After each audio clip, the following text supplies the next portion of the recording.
Hello. So, dumaan ako sa isang pharmacy para bumili ng syringe. Kasi, kailangan ko siya para painumin ng vitamins yung aso ko na bagong bili. So, nung pagpunta ko sa, sa pharmacy na yon, nakakita ako ng nido. Nido, parang pang 1 to 3 years old. And, naalala ko, yun kasi yung masarap papakin. Kasi dati, way back when I was a kid, um, mahilig ang tatay ko bumili ng yung malaking lata ng Nido Fortified. Pero kasi may one time na nagkamali siyang nabili niyang malaking Nido na lata is pang 1 to 3 years old. So, kami kasi magkakapatid, mahilig kaming mamapak nung gatas. Ang mga kuya ko minsan binubudbud sa kanin, tas yun ang ulam nila. Tapos, ayun, nakakita nga ako sa pharmacy. Kaya, bumili ako. Yan. Yan yun. Tapos, akala nung pharmacist, ewan ko, o cashier, na para sa aso ko, bubulatihin dito yung aso ko kasi hindi naman to yung milk ng mga aso. Sabi ko, hindi para sa aso ko. Tapos tinanong ako, para sa anak mo man. Kasi, hindi din. Wala pa akong anak. Tsaka hindi nido ang papainom ko pag nagyabang. So, anyway, papapakin ko na ulit siya. Hindi ko naman to tinitimpla, pinapapa ko lang to kasi ang sarap talaga niyang papakin. Hindi ko alam kung sa family lang namin may nagpapapak ng ganito. Or hindi, parang ako nga lang napapak na to eh.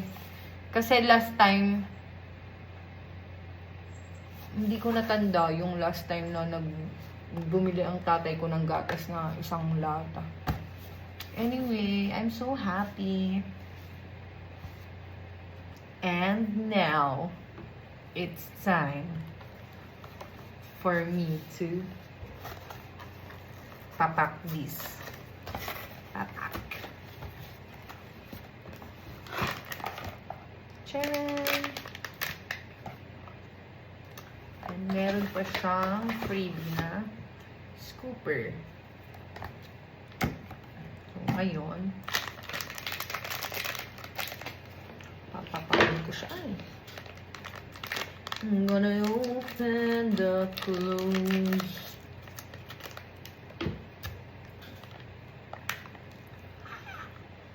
Parang gusto ko na siyang, pero hindi ko siya kayang ubusin. So, kuha lang tayo ng mga 5 scoops na ganitong kapuno. 2, 3, 4, 5. And itatago ko na siya sa ref because nagda-diet tayo. Pero ang cravings ay hindi pang diet.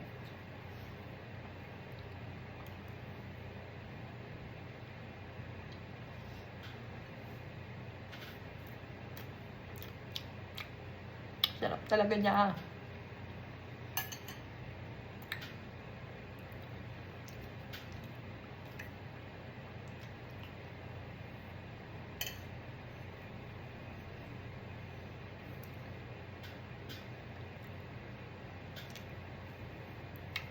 Pero minsan, pag nauwi ako sa Taal,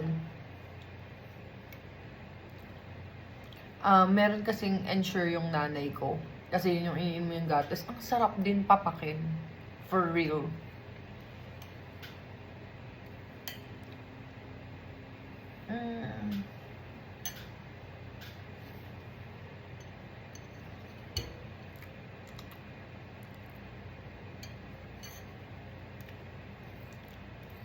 Sarap.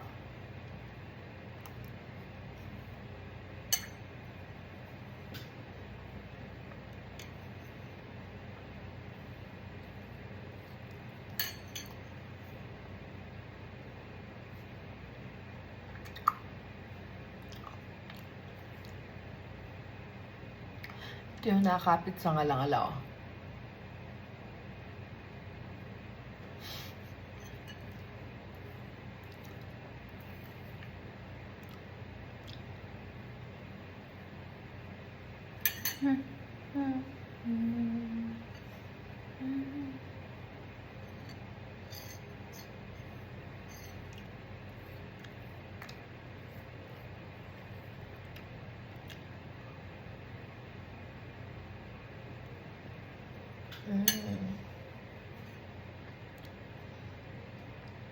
Heaven.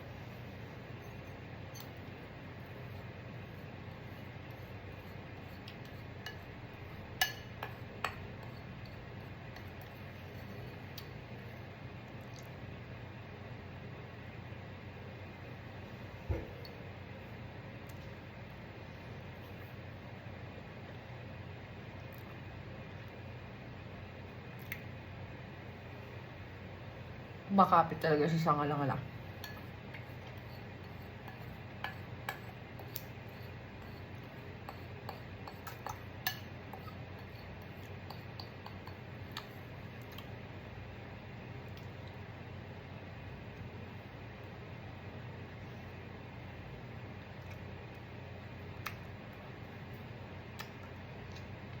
Done. Satisfied.